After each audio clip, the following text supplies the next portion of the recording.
So we're continuing this conversation on the ego. Today, I want to talk about what I'm going to call the ego unchecked. Many psychiatrists and criminologists studying what we'll call the shadier characters of society have come to the conclusion that there's a common disposition that's found in many people, and that is the lack of the capacity to be empathetic. They're unable to understand in their mind or feel in their heart the pain of another human being. That is what empathy is. The ability to understand, and even more importantly, to feel the pain of another person. Empathy. What this means is they're not able to see themselves in another. Now, there are also those who are of shadier characters, maybe we'll call them criminals, who are naturally quite empathetic. They know very well the pain they cause.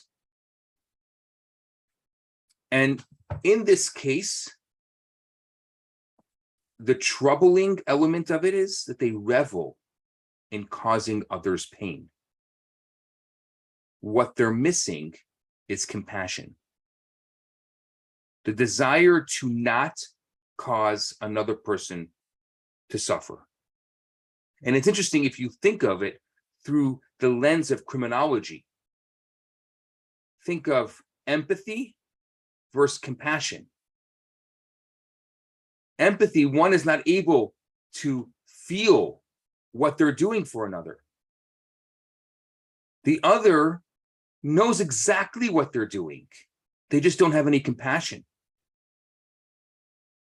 Or they actually enjoy causing that pain. The most telling truth of this hypothesis is that all these emotional states, the deficiency of empathy or compassion, originate from the same place. And here's where we're going to go Kabbalistic. They originate from an excessive dose of self-centeredness. Today we call it narcissism. But narcissism is used too freely because there's a lot of people who have an excessive dose of self-centeredness and they're not narcissistic. It comes from an ego that's unchecked. So people who spew anger and hate, they feel godlike. They truly believe that they have the power and the right to decide whose life is dispensable and expandable and whose life is not. Whose life is worth saving and whose life is insignificant. And in the bigger scheme of things, whose life is simply just collateral. There are societies that think this way. There are leaders of societies that create their entire country based on that. The first thought that comes to my mind is the kamikaze. Your life as an individual is not as important as what you can do dead to the collective. The kamikaze.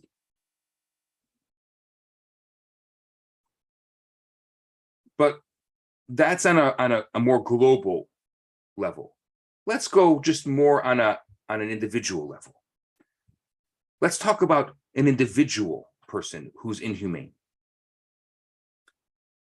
For the person, they're so entangled, they're so intoxicated with themselves that they cannot see past their nose. They can't see past their 4 cubits.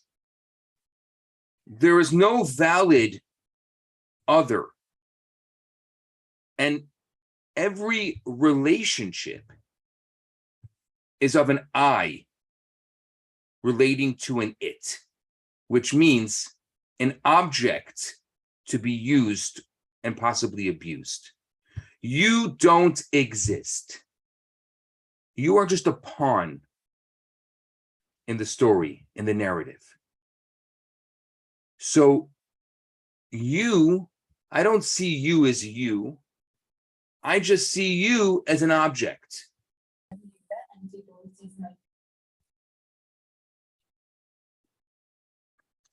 Now, while the preoccupation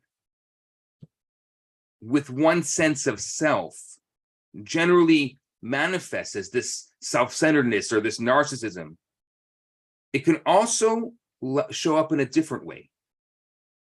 And maybe this one is even more common. Maybe everything I've said till now, you've said, that's not me. I don't know anybody like that. Or you probably said, I dated somebody like that.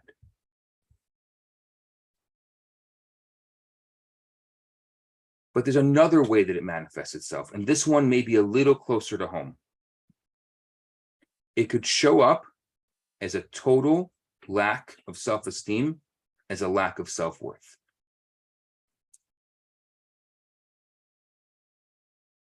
I was giving a dating class last night, and there were some fantastic questions. And one of the questions that I was asked is, how is it possible? Somebody who is abused in a relationship, how do you not be abused? And we got into a conversation about a lack of self-esteem and a lack of self-worth. Now, people think of self-esteem and self-worth as this existential thing. Oh, I have to wake up in the morning, conquer the morning. I gotta be, I gotta be that person who I saw on social media. That person has a lot of self-esteem. That's not what self-esteem is. According to Kabbalah, self-esteem boils down to that story that I've told so many times of the man who came to the Alter Rebbe and was speaking about all of his needs. And the Alter Rebbe smiled and turned to him and said, you ask of what you need, but you don't ask what you are needed for. Every morning when we wake up, you have to ask one simple question. What am I needed for right now? Now, again, somehow, because we live in a world of extremes, you're going existential. I don't know. I'm sure the first response, I don't know what I'm needed for. Yes, you do. Right now, in this moment, you are needed to study. The world needs you to study. Maybe in another moment, you're going to be needed to take care of someone, a dependent. Maybe in another moment, you're going to be needed to work because your boss needs you, or because your employees need you, or because your company needs you. Need is not existential. It just means that I am needed for this right now. That's all you have to do. You don't have to start talking about life's mission and life's goals. That's for a different conversation. The first need is when you wake up in the morning and you say, what am I needed for? I am needed because blank, blank, blank. I'm going to call my friends and cheer them up. That's what I'm needed for right now. So asking that question, instead of it churning up existential ideas, it just needs to be a question you can answer and say, yes, this is what I'm doing right now. I'm doing it consciously. Today, you consciously came to this class. I know. You know how I know? Because you had to click on a bunch of things and you probably had some problems getting in. You had to consciously come. Even if you were half asleep because it's early in the morning, you still had to consciously come. So that is what you're needed for. And that is the choice that you made today in this moment. You can call it sanctifying time. I'm just reading a comment. But I realize more and more that if we existentialize things, they become out of reach and out of touch. So I want to try to simplify things instead of creating more like, oh, the moment you start talking about what am I needed for? I don't know. Oh, I'm needed for so many things. I'm not needed for anything. Then you start getting depressed. No. It's not so difficult. It's really simple. Right now, you're needed to be here. That's what you're needed for. Oh, well, what am I doing? What are you doing? You're keeping the world up. The world needs you. You want to go existential? What we're doing, we are creating positive vibes that we're sending into the world right now. We are studying.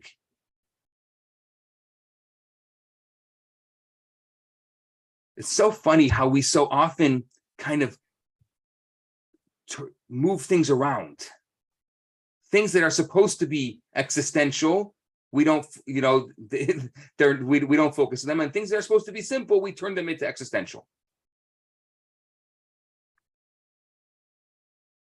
I'll finish this thought, then I know a bunch of you have questions. I'll take your questions. So I think it can be argued that narcissism is in fact a sign of a person who despises themselves, who thinks little of themselves, who demands to be noticed by others. But that desire to be noticed is just a psychological defense of a deeper lack. So whether it's the self-centeredness that expresses itself in an exaggerated self-esteem or an inflated ego, or if it's a complete opposite, it's narcissism rooted in self-love or self-loathing. Essentially, all these expressions are of a person who's totally preoccupied with their sense of self, with their ego. It's not about thinking less about yourself. It's about thinking about yourself less.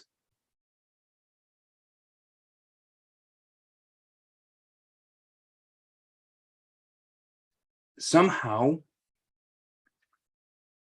we've translated this self-care into selfish care. It's not about selfish care. Actually, according to Kabbalah, the best way to get over depression is to do something for someone else. Doing something for someone else doesn't mean you're going to be a doormat. It just means you're going to stop thinking about yourself for a minute. Again, going back to my conversation last night with the group of singles, I said to them, in order to allow someone else in your life, you have to make space for them in your life. You need to clear out sometimes half of your closet and sleep on one side of your bed and sit at one chair at your table. You have to really feel like there's something missing. If you're going to, as a single, if you're going to, try to find little things or platonic relationships or little friendships or little moments to be able to fill that void, you're not going to feel like there's something missing. If you don't feel like there's something missing, then you're not going to have a need for someone else in your life. Because a long-term relationship fills one very important void, and that is an end to loneliness and the feeling that you are the greatest thing that ever happened. Because having a loving partner in your life who thinks that you're the greatest thing that happened since sliced challah is so much more powerful than anything you can ever do for yourself. So you giving 100% to someone else is so much more valuable than you giving 100% to yourself. When I was growing up, if someone did something for you, you didn't say thank you. In Yiddish, you use this term, and I'll translate it. I'll tell you the Yiddish term, and I'll translate it for you. You said, someone said something, you said, ah. If someone said thank you, you didn't say you're welcome. You said nicht da kein farvas, which means nothing to think. What? What do you mean? It always bothered me. Whenever someone said thank you and the other person answered in Yiddish, nothing to think. What do you mean? I just thanked you. You're destroying my thank you? Who are you to destroy my thank you? Nicht da kein farvas, nothing to think. Yes, there is. If there was nothing to think, I wouldn't have said thank you. Why I'm saying this is because sometimes just as important as it is to say thank you, it's as important to be able to accept.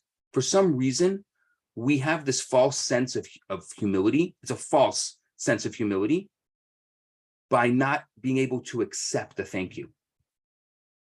That's not real humility. And I know it so well because I myself think about it so much. I have a hard time accepting. It's a challenge for me. I have a very easy time giving. I have a very hard time taking. And I think that if you don't take, then there's nothing for the giver to give. Just as important as it is for a giver to give, it's important for a taker to take. Now, I'm not talking about a narcissistic taker who just takes and takes and takes and never gives. The Kabbalah calls that the mosquito. For those of you who know why the mosquito, I mean, I know we've gotten further than what, but at least in Kabbalistic terminology, the mosquito takes and doesn't give back. So we're not talking about mosquitoes. But just as important as it is to give, we need to make space in our life to be able to take. And when someone thanks us, to be able to smile and say, you're welcome. Accept that. Because then what you did is you just destroyed their ability to give. The thing that they wanted to do was to give. You need to accept that by giving them that sense of appreciation, that sense of validation. So narcissism and inflated ego comes in so many ways. Like false humility could be an inflated ego. The ability not to be able to take could be an inflated ego. And according to Kabbalah, the important thing to know is that it's all self-centeredness. And the root of this behavior is not purely negative. It's the ego, which the ego is biologically adaptive and physically beneficial. It's a minor form of narcissism. We all have it, but we also can use the ego. For example, imagine me teaching this class without my ego. It would be pretty boring. I've had professors like that. You'd fall asleep. It's early in the morning. You don't want to fall asleep. So we can use the ego in positive ways.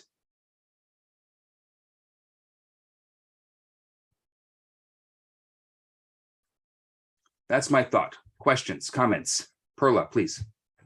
Well, you were talking about using your ego. I think like what you were talking about narcissism, you were talking about the ego unchecked, Mm-hmm. you know, like without boundaries. Mm-hmm. I found it kind of interesting, you know, like we often when we talk about narcissists, we talk about people who have inflated egos, who are like, you know, it's all about me. But and we think about them as like these characters that take and take, or they're inflated personalities, but we don't often think about the deflated personalities. You know, we don't see that as narcissistic. Normally, we think of that as an illness or unwell being or something like that. So I found this dichotomy between narcissism in this comment about narcissism quite enlightening. Anyways, that's what I wanted to say. Thank you. So, and I love I love your summary, because I find that it's so important to be able to process these things, especially if it's a new idea. I love that we're able to take this time to process it. So thank you, and on behalf of the class, for being able to go over that and give us that little summary, which is really great. Celeste. Yes, thank you, Perla. I've been I found that really hits home, actually. I'd like to share something personal. So I missed last week's class and I listened to it. And the thing that hit home for me last class was my own personal insecurity. And I had my first little gathering, a little barbecue, and I had, not many people, 8 people, some of the people in my life that have seen me at my worst and at my best, right? Nothing to be uncomfortable about with these people. But I found when everybody left, I was wasting all this time thinking things like, oh, I wish I hadn't said that, or oh, did I behave this way, or wonder what they thought of me. I would call that my insecurity being on 11. And then after some reflection, I thought, and I'll just say it, I thought that insecurity is really self-absorbed and almost selfish, because in order to be insecure, think about all the I's in that. I wish I hadn't said that. I behaved this way. What if I spoke too loud? I. So I really appreciated that lesson, and today it expanded on that. It's really incredible, especially the thank you part.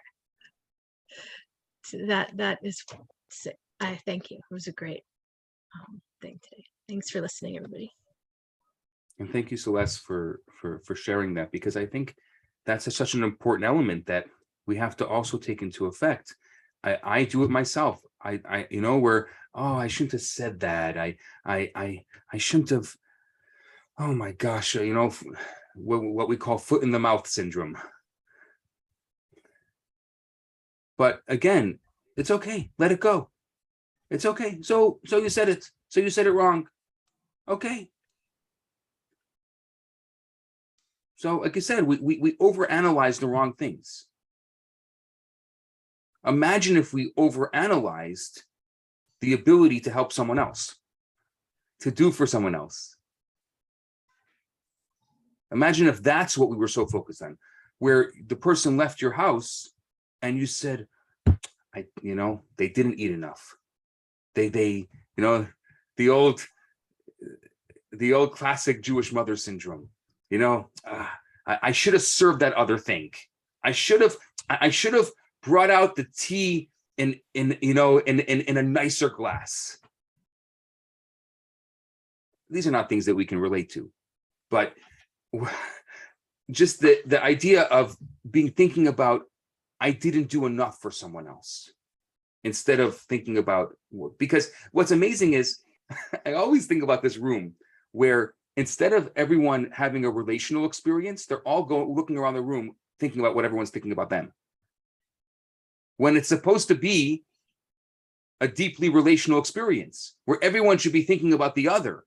Instead, Celeste, and I think your example is so beautiful, is they spend all this time thinking about the I.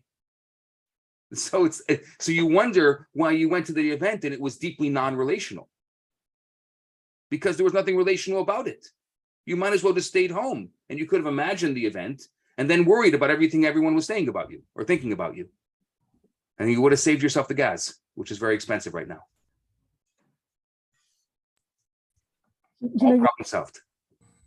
You were talking about the datings that you had yesterday or a couple of days ago. It was last night, yeah. Last night. And I think about it even inside a marriage, like I'm now married 30 years, and in the beginning, you're all about each other. And then in the middle part, you're a lot about like I need support to take care of the kids. I need more money. I need more, like you kind of like in couples, it kind of becomes really difficult, especially when you have kids, you're working full time, you have parents to take care of and things like that. So we kind of become a little self-centered. But I think like working through anyways, working through your marriage and working through relationships. And it's something that the rabbi, when we got married, said to us at the beginning, you're 100% each for the other.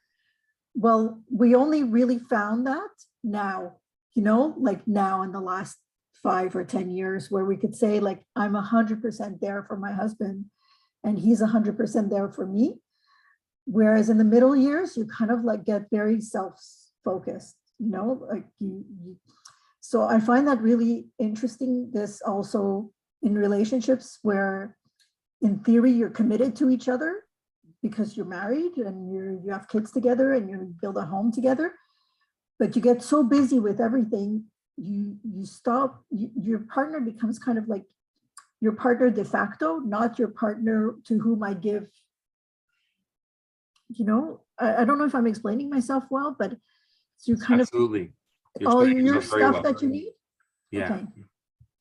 No, thank you. And that's so important. I think it's and I think it's a great question to be able to ask yourself. And that's a great piece of advice that rabbi gave you. And it's funny how, you can hear something. I'm so happy. You made me very happy, because I always think of like all these things that I tell couples before they get married. And I'm like, do they actually even listen?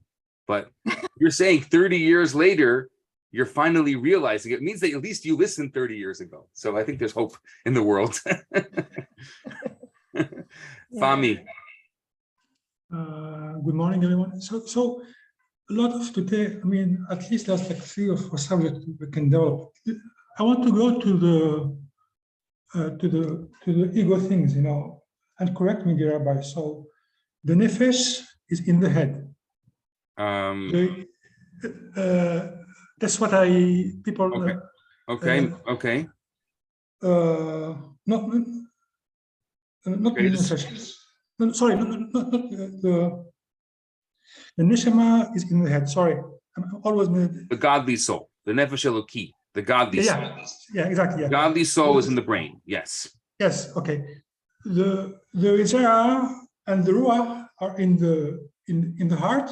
The animal soul. Yes. Animal soul's in the heart. And the nefesh is in the liver.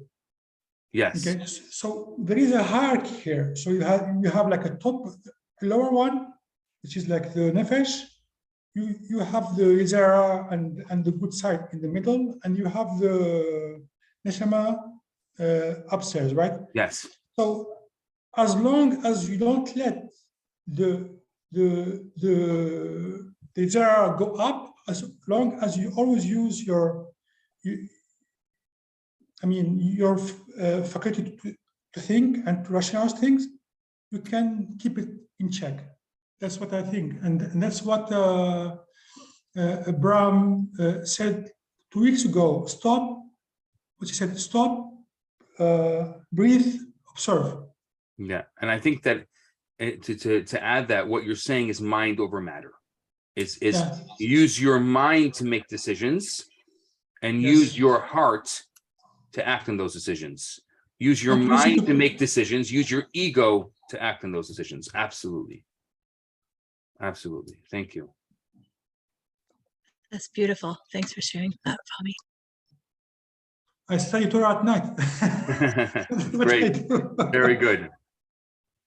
So I love to, I can't believe that here we are coming to a close of today's session. I would love to hear what you're taking home. Just something that you can, because it's about this processing. You don't have to say anything.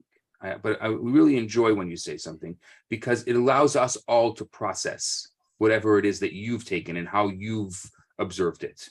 So I think let's start. Let's start with Perla, since you've been so active today. Let's start with you, and then you can pass it on.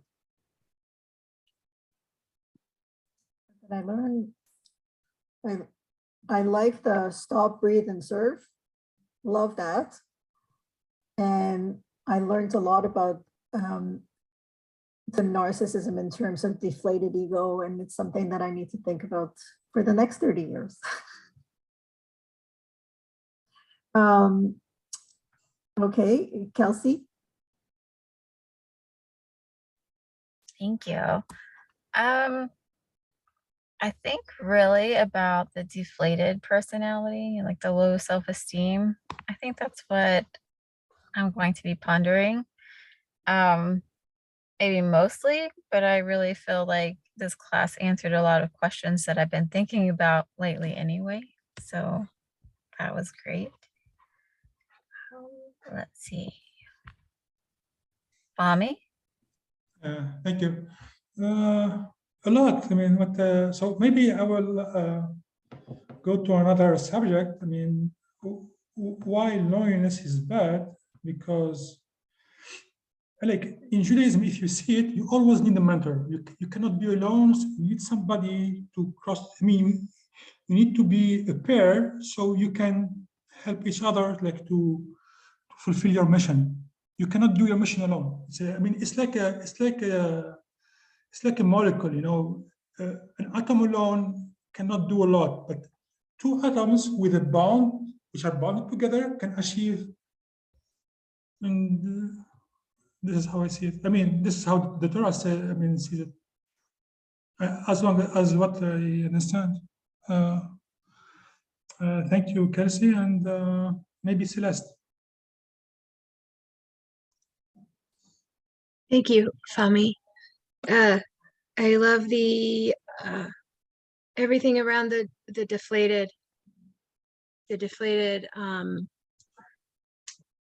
Now I was so into what you guys were saying. I can't remember what it was called, but essentially the lack of self-esteem, equating to a form of narcissism. I found that fascinating. And I also love what Fami added, stop, breathe, and serve. It's so beautiful and simple, and yet everything. And before I pass the mic, as they say, Rabbi, would you mind helping me and by just typing in the main raffle link for your raffle? I'm going to use this moment that to ask everyone if you haven't bought a ticket yet for the raffle. That is definitely a need that we have. Thank you to those who already bought one. We appreciate it. And I don't know the link by heart, Rabbi. Could you help me? Just your general link. Why don't you use your link? Because I don't remember it. I'm not prepared, but I know you could. It's all going to the same place. Thanks. I'm gonna pass the mic to Susie.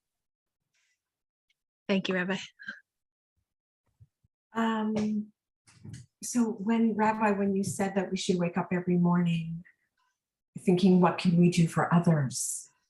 So number one, as a parent, that's just, we don't even think about it. That's just what we do.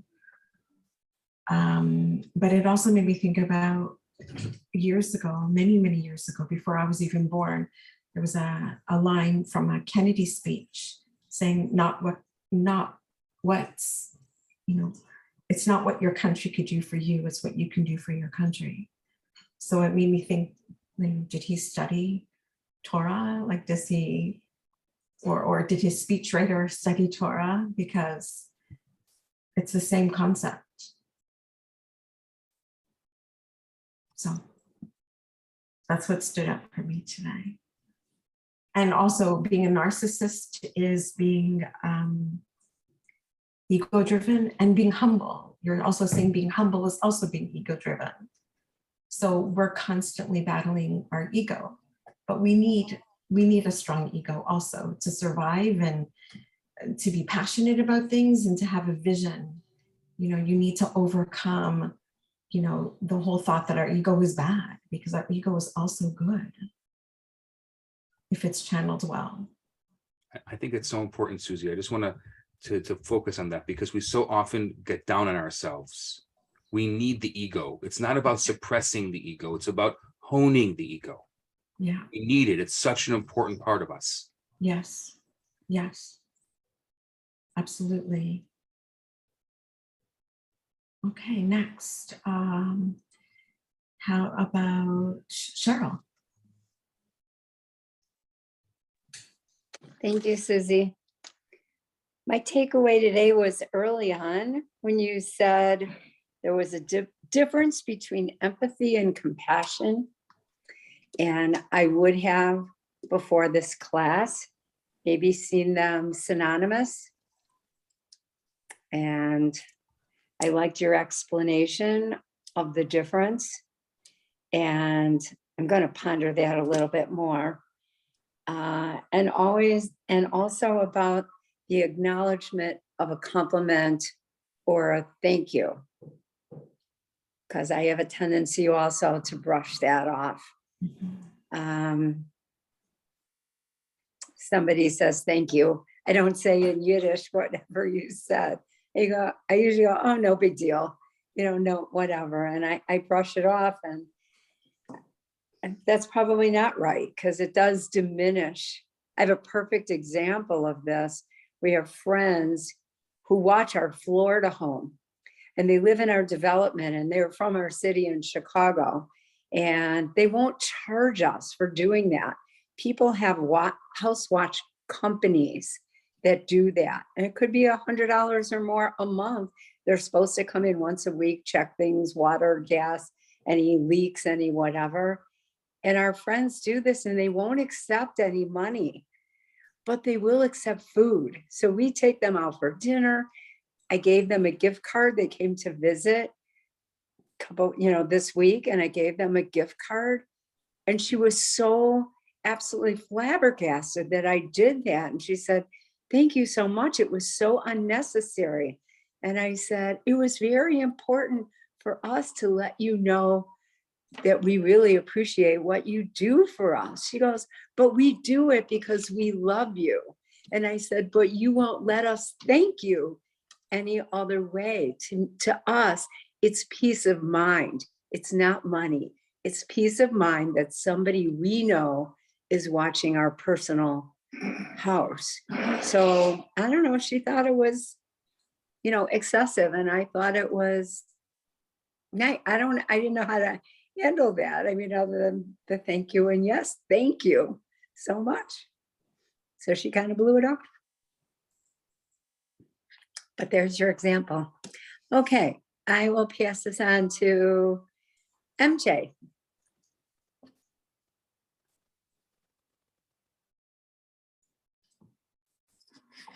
Thank you. Hello.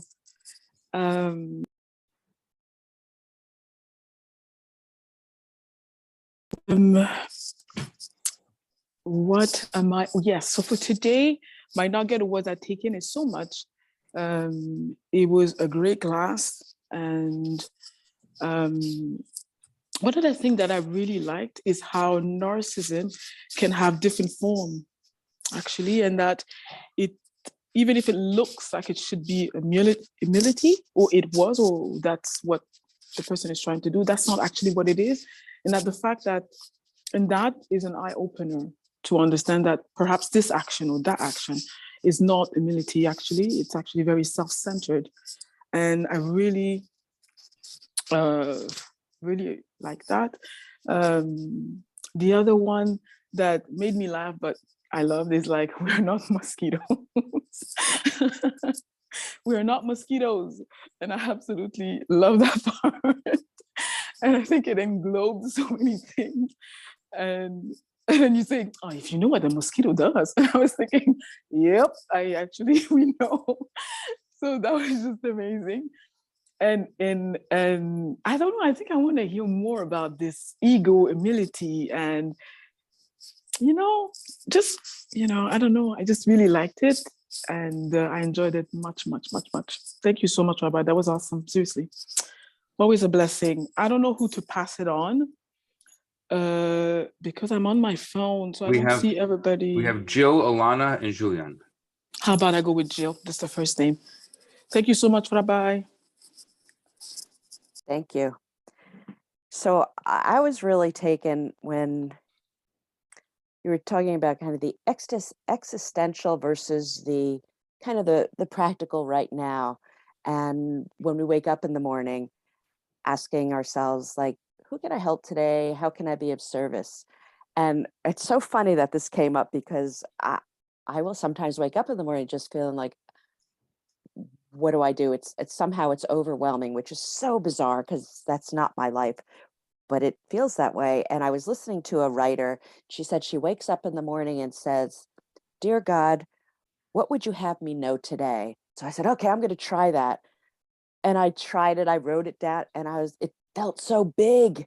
I was like, I don't know. It felt too big.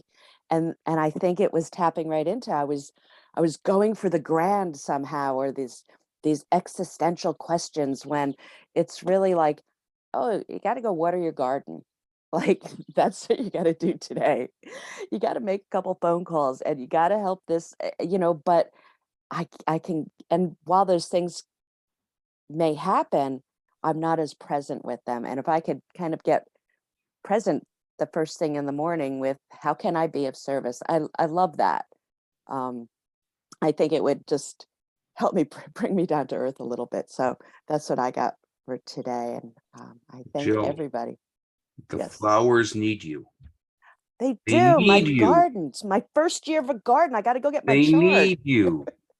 That is what you're needed for. It's very important. It is. And I'm watering my neighbor's garden. You can't let her garden die. So thank you. Alana, did you go yet? Not yet, but thank you. And I was on the same page as Susie and Jill, because I find that, what I kind of get from this is always what's so personal to me, and so that question of, what am I here for? It's such a big question, but when you break it down and say, what am I needed for right now? It makes it real and human, and it's something that I can really relate to. And it also brings me back to a class that was probably many months ago, but when you talked about purpose, right? But gives us purpose and meaning in our lives. And I have studied a bit of psychology over the years, so I just find it so interesting. I think all the psychologists must have studied this stuff at some point, because everything you talk about,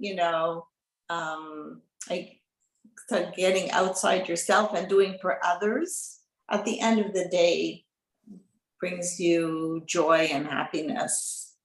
And if you're just focused on yourself, what is that? On a personal note, I just want to thank everybody for their good thoughts and wishes on behalf of my daughter. She's doing great, and thank you very much. And my purpose that time was to look after the baby, and thank God. Anyway, thank you. Who's that? Just Julian? Go for it. Thank you. I'm sorry I got called away, and when I came back, it was just when Cheryl was speaking. So there's two things I've missed. At least one is I didn't know what that comment is about the web address with Celeste at the end. What that's about or concerning. That's one thing. The other thing is I don't know if you saw my comment about that in COVID, it's harder to be less connected to the self, or it makes you focus more on it, and that when you clear space for others, when you clear space to allow the space for others, it's also hard during COVID, because you know that you're going to think more about being on your own if you do that in COVID than if you do that before COVID.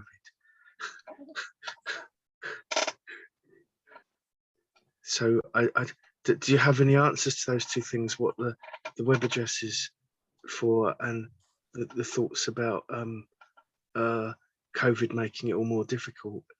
Although we do have the Zoom that helps, that's our chance to connect with others. But Julian, I see Maurice is here. Maurice, you should type yours in too, so we can be I'll be involved, but it's really it's a annual raffle that Chabad, that Rabbi Bernath and the Chabad household, and essentially the proceeds just keep everything going, ideally for a year, including, think about all the online classes and everything they do in the community. And so these funds are essential. So if you're looking for a way to give back, grab a raffle ticket. And I think I'm getting better at my spiel, guys. I'm going to keep practicing. Thank you.